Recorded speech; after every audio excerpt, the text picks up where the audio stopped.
Initially, I had written a short supplementary paper to that which was to be presented by Mr. Richard Moore.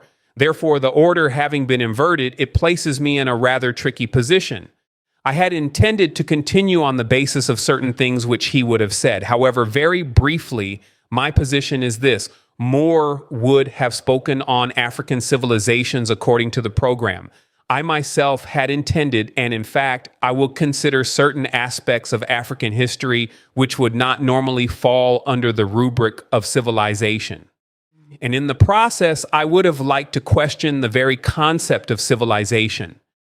I entitled my paper African History in the Service of the Black Revolution.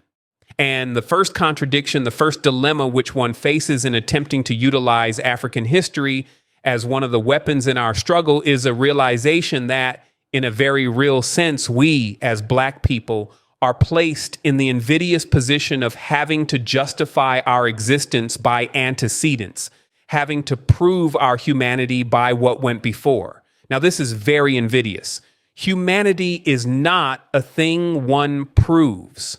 One asserts it, perhaps, or one accepts it. One doesn't really set out to prove it.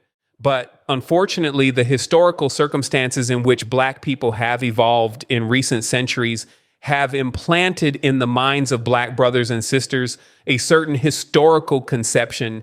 And in order to destroy that historical conception, one has to engage in this type of game of saying, no, this is what the white man said, but no, it isn't really so. We have a past and that sort of thing. Now, if we are forced into that position, it seems to me that there are two rules which we can observe to make the exercise more meaningful. The first rule is that I, as a Black historian, am speaking to fellow Blacks.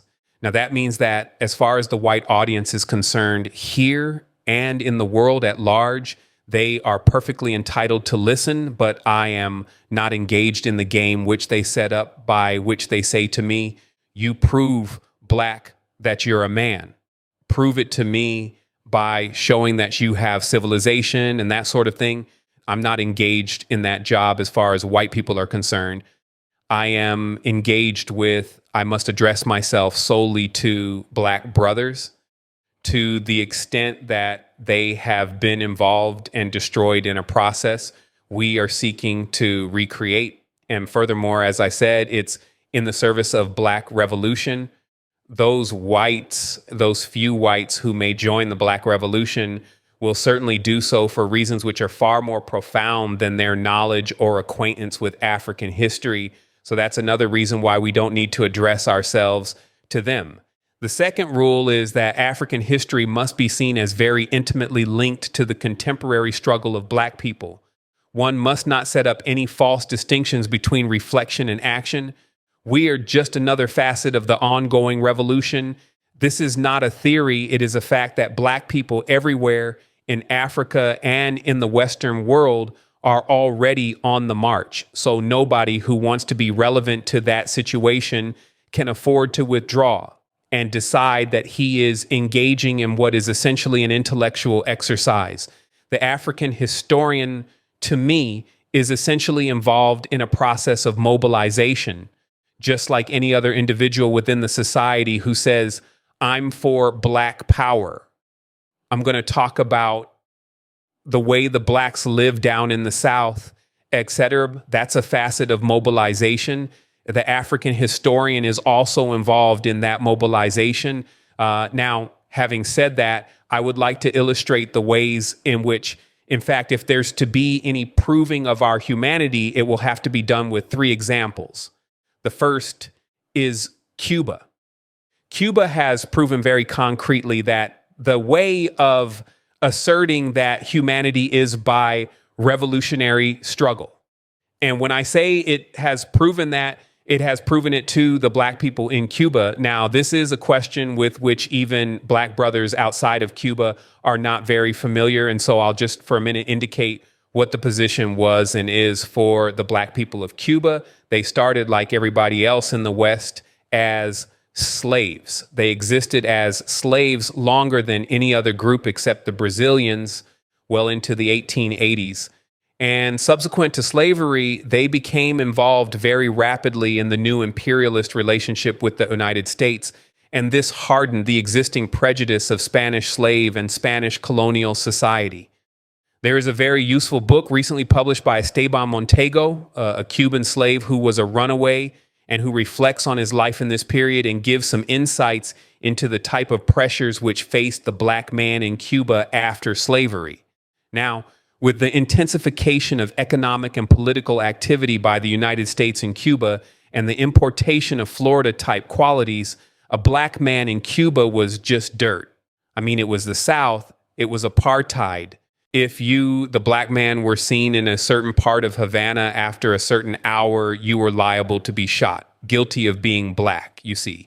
So that the black situation in Cuba was as bad as any other sector that we can point to. But within the process of revolutionary struggle, first as slaves, because they were the first revolutionaries, we black people were the first revolutionaries, the first guerrilla fighters in this part of the world, this hemisphere. And then as freed men, the black people struggled in Cuba. They struggled, of course, alongside white people who had a vested interest in struggle, white people who wanted to break the imperialist bonds. Not white liberals who are enjoying the luxuries of capitalism and give us some platitudes about behaving in the right way and so on. White people involved in struggle. It's a completely different conception of white from the metropolitan white who, whatever category he falls into, is objectively involved in our oppression and our suppression. Every white person in this room is objectively involved in the oppression of black people so long as they live in a metropolitan center, because the metropolitan center is dominating colonial black people. It is as simple as that. Anyway, in Cuba, that's not a position. Whites fought against the system, and in that process, the black people could be genuinely emancipated. Now, in Cuba today, barriers to entering certain buildings, certain eating houses, and that sort of thing completely disappeared. Juan Almeida, one of the members of the Politburo of the Cuban Communist Party, is a black man who was involved in the struggle from the time of the Sierra Maestra with Fidel Castro. And the position of the black people is such, not only socially and politically emancipated, but moving in a direction of reasserting their culture, the Afro-Cuban culture, of getting official encouragement to assert that culture, so that we find in Cuba today more genuine interest in the African Revolution, more interest in the African plastic arts and in African drama than there exists in Jamaica, which is a place 95% black, because the black people of Jamaica are still involved in and are dominated under imperialist relations. So that is Cuba and that is Jamaica. Now, it means that for the African historian in Cuba, he can go ahead and research and talk about African history in a new social context. But for anybody in Jamaica, he can't seriously talk about history divorced from revolutionary struggle. He isn't serious if he's doing that. You can't say that African history will proceed as normal. We'll just teach it in the curriculum and that will be fine. Let imperialism proceed. In any event, the system doesn't even want you to do a simple thing like teaching African history. The Prime Minister of Jamaica, a black man, he looks black anyway, was approached with a request to let African history and an African language, Swahili, be taught in the schools. And he said, we can't have any of that. He gave some reason, a curious reason, something about there being so many different races in Jamaica. Very curious. 95% of the people are black, but he can't teach an African language. They teach Latin, French, Spanish, and everything else. A lot of different reasons don't seem to come into that, but it shows that the colonial structure is itself aware of the fact you can't separate a new conception of self, which should spring from historical investigation with a new actuality, from the revolutionary process to change the situation that presently exists. So that for the Jamaican, the system makes it impossible for him to come to this new awareness of himself, because it doesn't want him to be involved in a revolutionary process. For any historian who seeks to reconstruct the African past, to reconstruct the past of black peoples in this continent, In such a context, he cannot say that the revolution will wait until people are re-educated and that re-education reaches an advanced stage, because he isn't even allowed to engage in that process of re-education. Consequently, the revolution is with us already. The history will have to be subsidiary to that. It will have to come during and after the revolutionary process. In other words, the Jamaican freedom fighter will have to be a man who will, perhaps in his spare time, read some African history. You know, Che Guevara said the guerrilla should always carry something worthwhile in his knapsack. So the guerrilla fighter, the freedom fighter in Jamaica, would read some African history, but he isn't waiting on that to move. He has to move, because the only way that he can establish a relationship with his own past is, in fact, by breaking the present bonds which restrict and constrain us. In the United States, and this will presumably apply in Canada also, the situation is rather different. In the United States, the national bourgeoisie is powerful, the most powerful national bourgeois group in the world. And undoubtedly, it will be the most powerful national bourgeois group in the history of the world, because there won't be any more powerful group after the US. You know, that sort of thing is coming to an end. Anyway, this national bourgeoisie, they have the confidence which comes from their wealth. The Jamaican petty bourgeoisie is a comprador class, the neocolonialist class. They don't have any confidence because they don't have any capital. They know they exist on handouts from the metropolitan system, so they are very shaky and very uncertain of themselves. And they will even stop you from, as I said, studying African history. But the U.S. bourgeoisie is employing a different tactic. But the brothers and sisters, and here I am addressing myself particularly to the brothers who have come up from the United States, will have to be aware of the gambit which is in fact already being utilized with respect to African history and culture.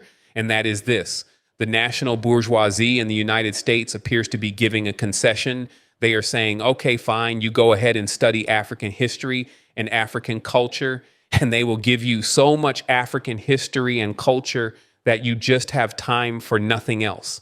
The object is to divorce the process of thought and reflection on our past from the process of changing the present, so that you feel that you've gained something, but you end up in some remarkable contradiction.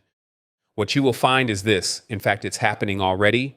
Rockefeller, who is making most of his money out of South African gold, out of the rand, out of exploiting and participating in apartheid, the most vicious racial system in the world, that guy is going to finance a chair in African history.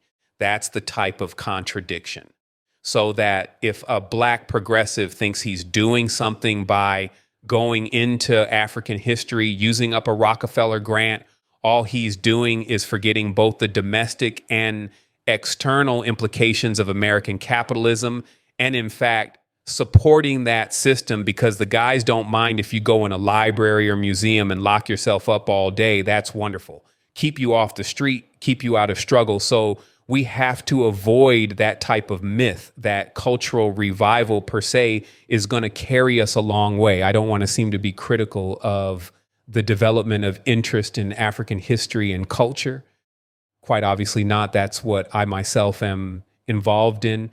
What I am trying to suggest is that sometimes, while involved in a process, we ourselves have to be very careful to delimit how far that process should go. Let's all wear afros. Let's put on African clothes. Fine. But that doesn't mean we are not going to struggle. The system still has to be broken before we can express ourselves in any fundamental way. I had to make that type of introduction before I could go on to talk about African history as such. And when I go on to talk about that, I will return to my initial submission that I would like, in fact, to question these categories of civilization. We start off with a conception of civilization, and it can be proven, it can be demonstrated rather, that African history can provide us with examples of civilization in the terms which the Europeans have expressed. In other words, we can go to Egypt, we can go to Kush, that's in the Sudan. We can go to the Western Sudan, to Ghana, Mali, Songhai. We can take the Central Sudan, Bornu and Kanem, the Hausa states, Masi coming further south. We can go across to the eastern part of the continent and find the early Bahwesi empires. and the later developments of Bunyoro Baganda. We can go further south into Central Africa, the Luba Lunda kingdoms. We can take the development in southern Bantu in the 18th and 19th century, in the Shona sections in the center, and over in the Far East. That's the Zulu rising.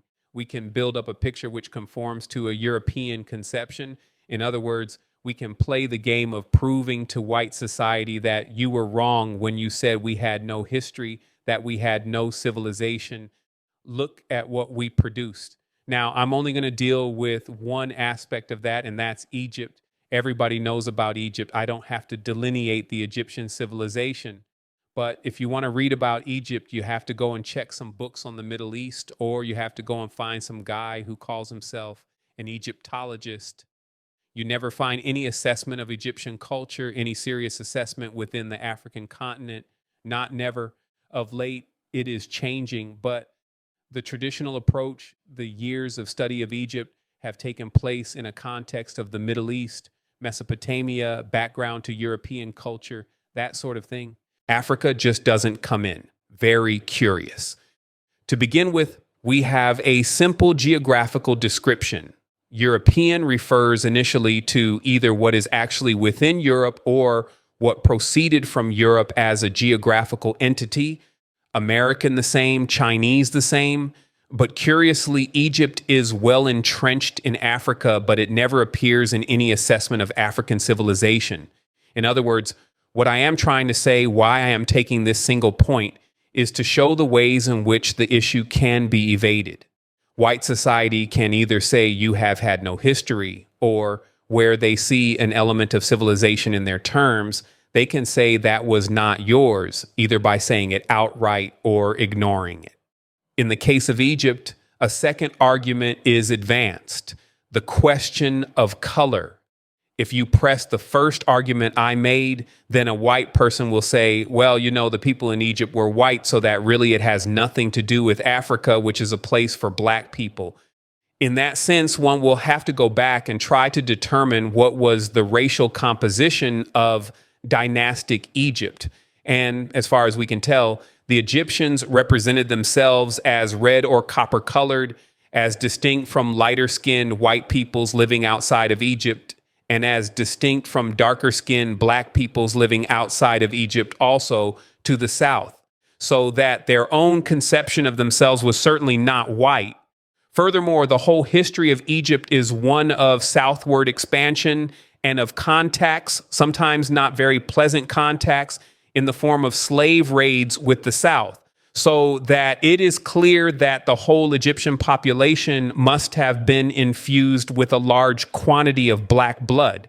If we want to take it in racial terms, we can go further than that. For the whole of the 8th century BC, the Egyptian dynasty was actually in the hands of the Nubians, in the hands of the empire of Kush. In other words, for that period, black men were ruling the society.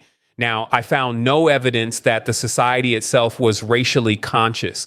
I'm only making this distinction in terms of race because we are attempting to break down certain myths, and the myth is quite simple. In other words, if we look at Egyptian society, we see that it certainly was not white. We can take the medial position that it was brown and that it had very large elements of black, including a whole black dynasty. So this is just to illustrate the ways in which, even within the terminology which Europeans have established, one can indicate that African history exists, that African civilizations exist, that the black man can look back on this and gain the necessary revolutionary inspiration. But I want to move on from there because I don't feel that we should accept these categories that have been established by European writers. These categories are established simply by looking at European society as it has existed, extracting out the elements which they consider to be meaningful in that society, and then judging the rest of the world with these standards as though these are universal criteria. It is what I call cultural egocentrism.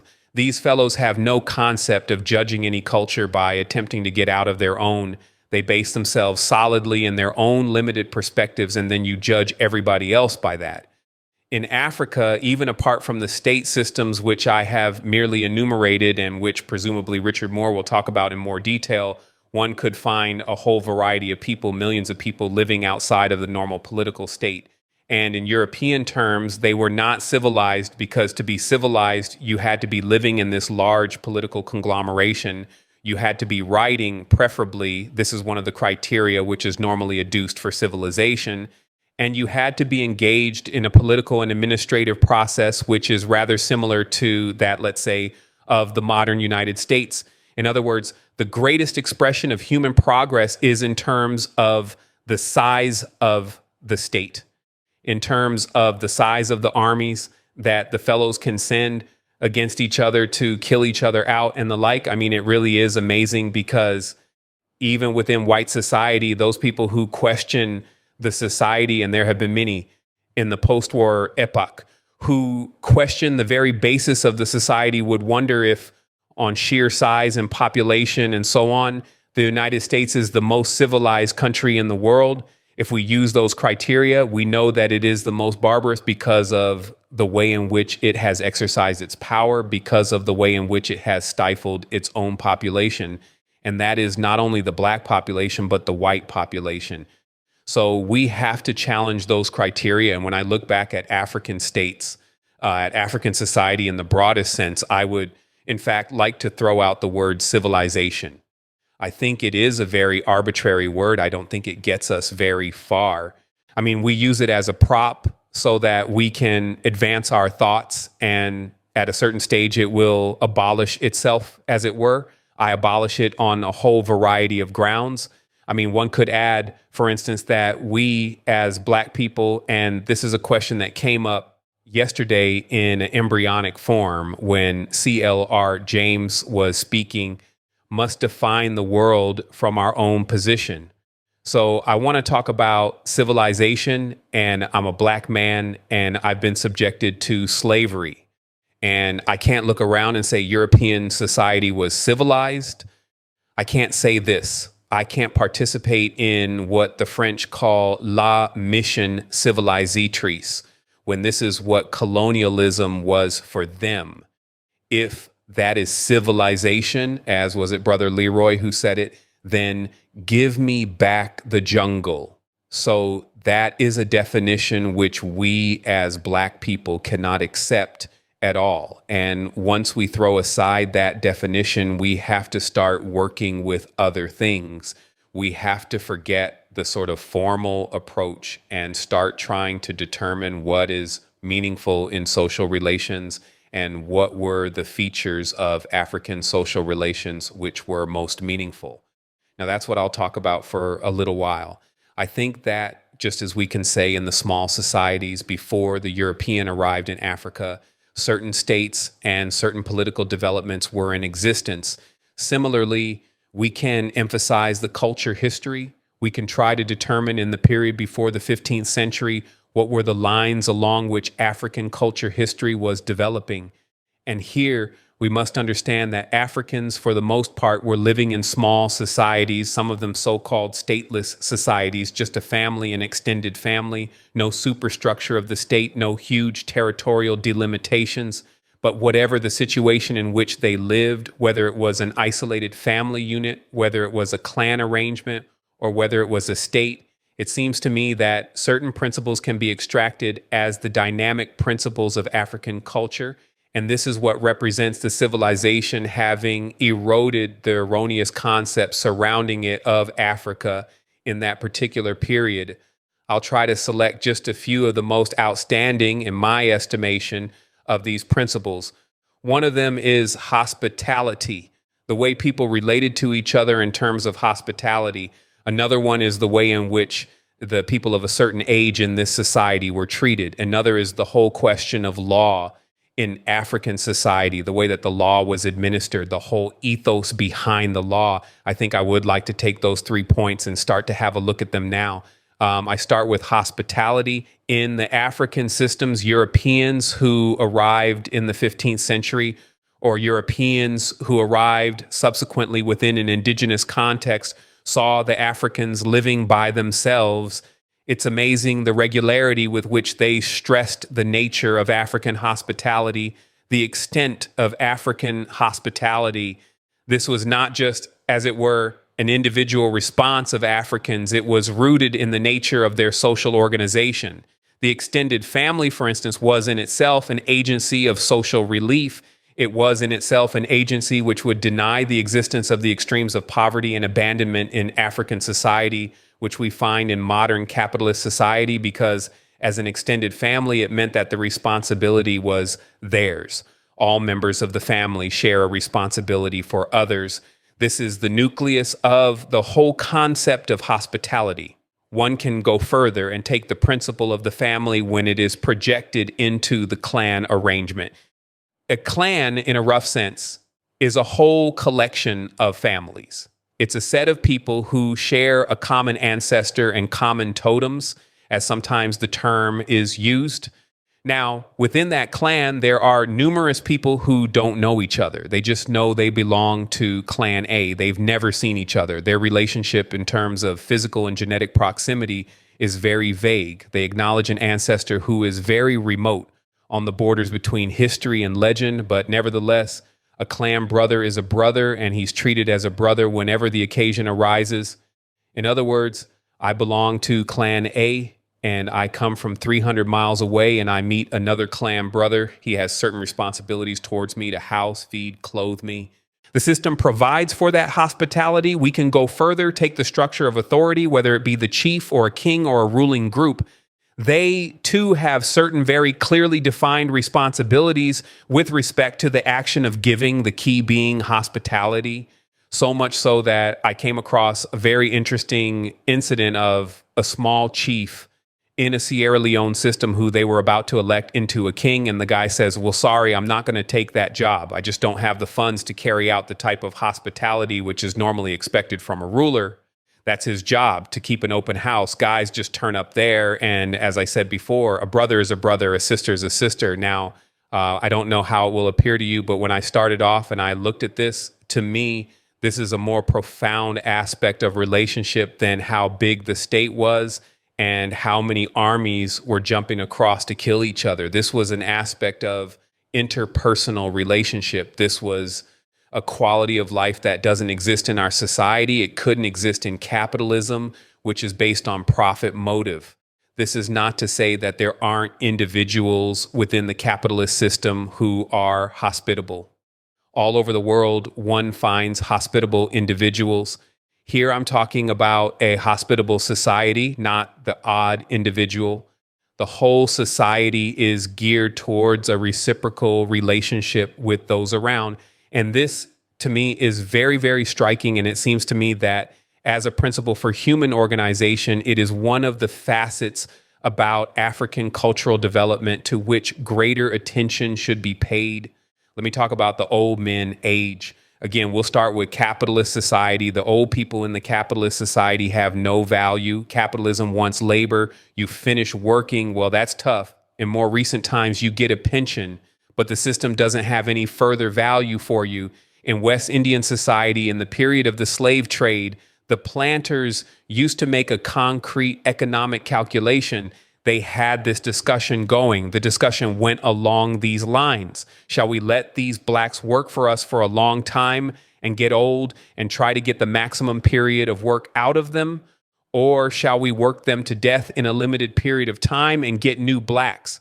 And most of the planters, in fact, felt that it was more advantageous to avoid the problems of having old people in the society. What's an old black going to do? He can't produce.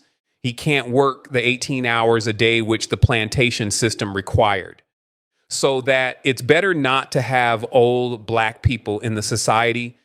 And capitalist society all over, not just on the question of race, adopts this attitude to elderly people. African society is fundamentally different.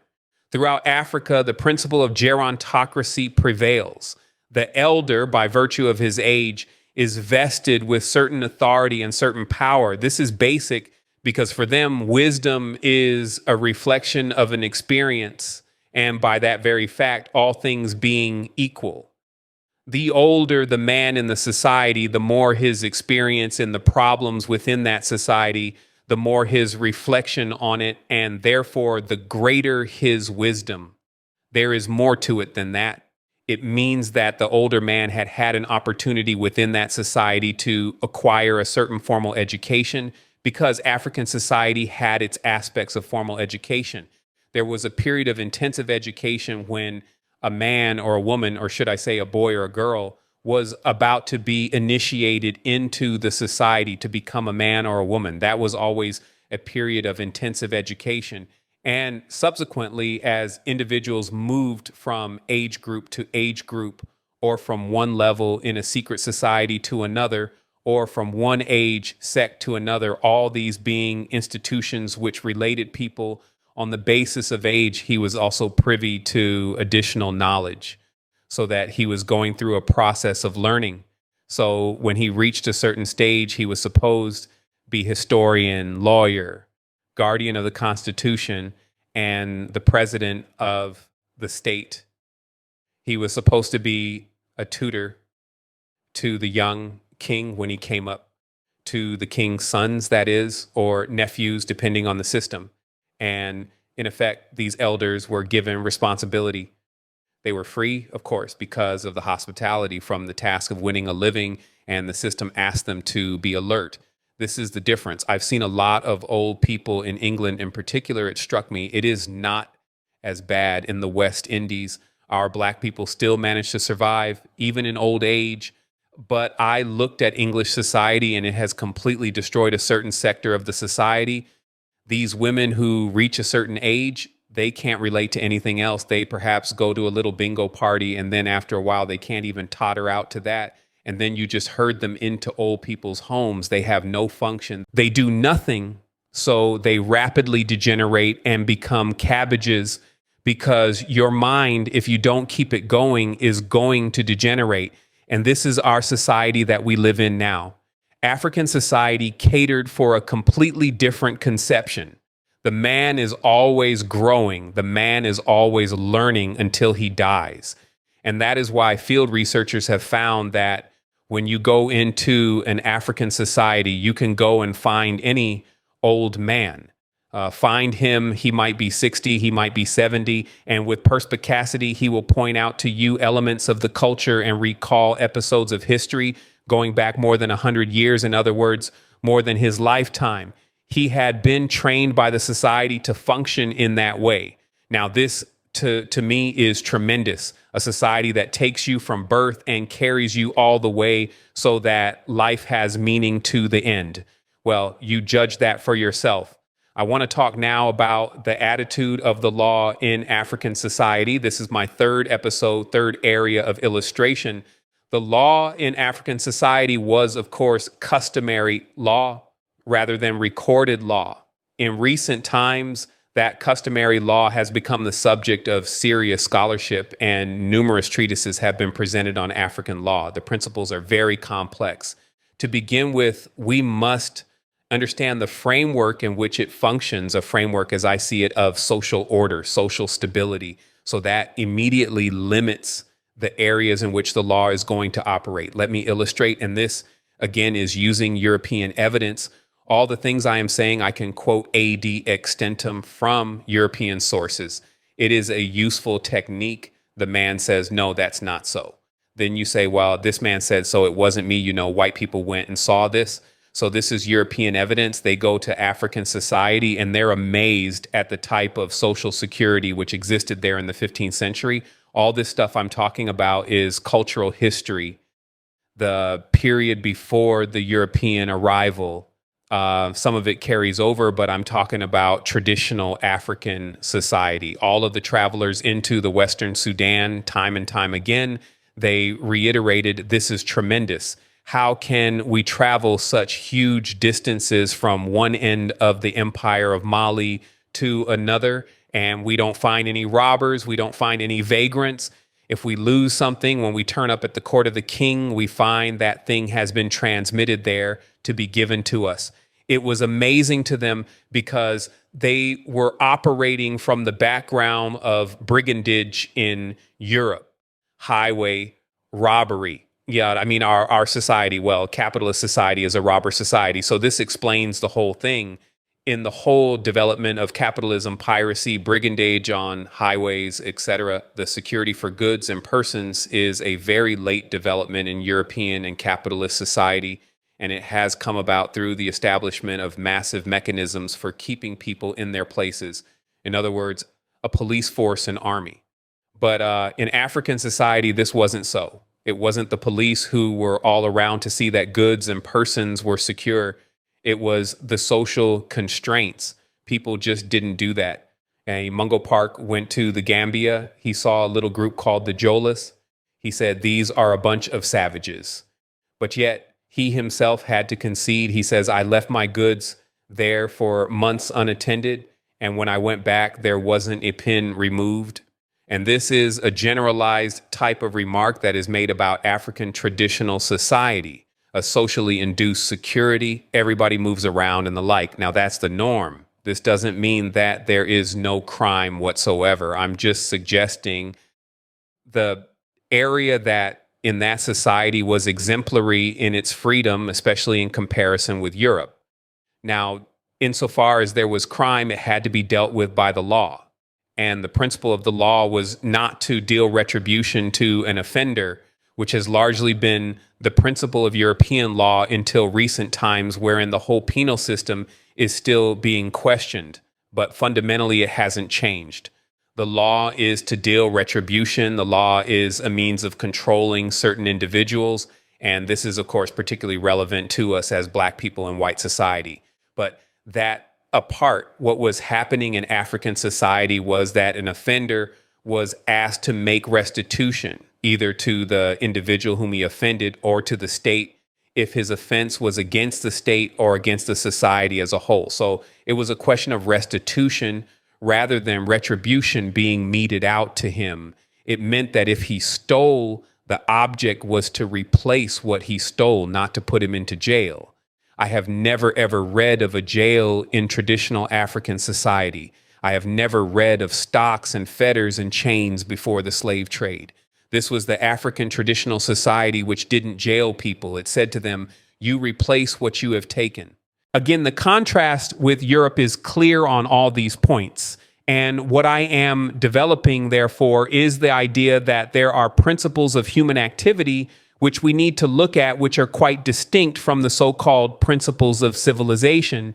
And that when we look at that, we begin to see how tremendously meaningful African life was. Now, we as Black brothers, we look around in the West in particular, and even in Africa, this happens because Africans too have been subjected to the processes of white cultural imperialism, and you want to engage in the exercise, which I mentioned at first, that is trying to destroy the myths which the whites have prepared. Even though this places you in a defensive position, you have to do it for your own benefit and for the benefit of your brothers and sisters. And you look at the Western Sudan, and that is great. You see in the 5th century, and no doubt Brother Richard Moore, who is here now, will talk at length about that, states which are developed in a period comparable to the European Dark Ages and Middle Ages. I shan't go into that, as I said. But there is a trick in that when you are finished saying we have states, we have civilizations like the European, the guys are then going to say, well, what happened afterwards? We produced the modern state. And that leaves you in a rather bemused position if your initial premise was that human development can only be expressed in its highest form in that type of structure, which Europeans call a state, and within the terms that they consider civilized. So that at some stage you have to supplement your awareness of the great achievements, of the striking achievements of African society. I know this from personal experience. I go to a Black and you can see anguish in him. He says to you, I want to know something about the great achievements of Africans. Tell me something striking. So you start to tell him about Lalibela and about rock churches shorn out of sheer rock in Egypt. You tell him about the pilgrimages of Mansa Musa to Egypt. 100 years after, people in Egypt were still recalling it. He carried so much gold that years afterwards, the Egyptian economy was still disjointed. You tell him about the sculpture of Benin and Ife and suggest to him that these things are the marvel of the modern European world. But then you go further. I would go further. I'm suggesting to the Black brothers and sisters that we need to go further than that in illustrating these principles, which I indicated earlier.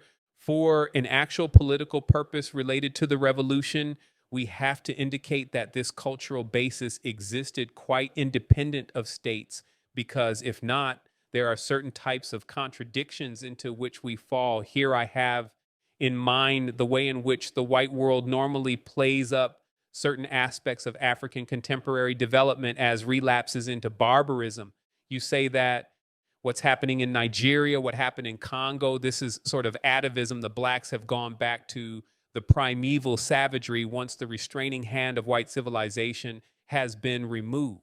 And to counter that type of nonsense, one doesn't only have to point to the development of so-called civilization, one also has to show these aspects of everyday life which were meaningful long before the Europeans arrived. And if we were to pursue the process, we could see how, in fact, these things were distorted during the era of contact with Europe, how they were distorted, particularly in West Africa, during the era of the slave trade. My final reflections before I give over to this brother concern some other questions which brothers in my part of the world anyway have been asking. They say, well, if you recall African history and you recapture African culture, to what extent is it possible to practice this today? Is it just a question of doing this as a sort of catharsis to throw out what the Europeans said?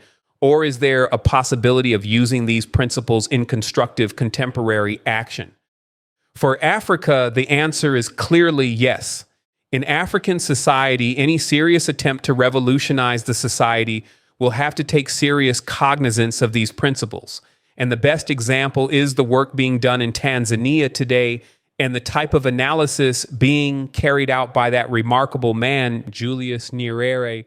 Take a document like Socialism and Rural Development, which is something blacks should all read. He is attempting to select the elements of culture in Tanzania, the process of cultural history before the Europeans arrived and as it was affected by European arrival. And then from that to try and come to terms with the modern situation. So you can extrapolate, you can see the process. It's not just going back and taking out harem scarum. It has to be a dialectical. You have to see what still exists in the contemporary situation that comes from the traditional roots. And in that sense, the analysis of culture history is extremely relevant to the present revolution. Now, I wouldn't go that far for the New World. I would not be able to say what the shape of this society is going to be. It's a very tremendous question, but one that I don't really need to ask. White people always keep asking after Black Power what, and this is not really for all of us to determine. That's another epic. It's like Marx writing about the class struggle. And he says, after all that is finished, the history of humanity will begin. Well, I see it that same way. When we have achieved what we want to achieve, the history of humanity will begin. So humanity will work out its history. We are concerned now with the blacks. The blacks have to get something done. And I don't think really that we can use African history in the Western world in the sense that Nyerere used it. I think we can only use it in the first sense as a sort of catharsis towards action. We probably could do more with our own history, the history of Black people in the New World, as a basis for working out what is a revolutionary strategy in the New World and what will be revolutionary in the new situation. But that is another matter. For me, then, African history as carried out by the Black brothers and sisters will have to be a process of coming to grips with all the aspects of African history and with trying to determine what are the categories into which we should fit things, as distinct from saying, let us start and try to determine whether we can reconstruct African history along the same terms in which European history has been reconstructed. Because that analysis, where you utilize only the European criteria, is itself the same process of bastardization. The guy oppresses you, and then he selects your terms of reference for you. Even when you're fighting him, you use his terms of reference. But what I am trying to suggest here is that we have to break out from those terms of reference,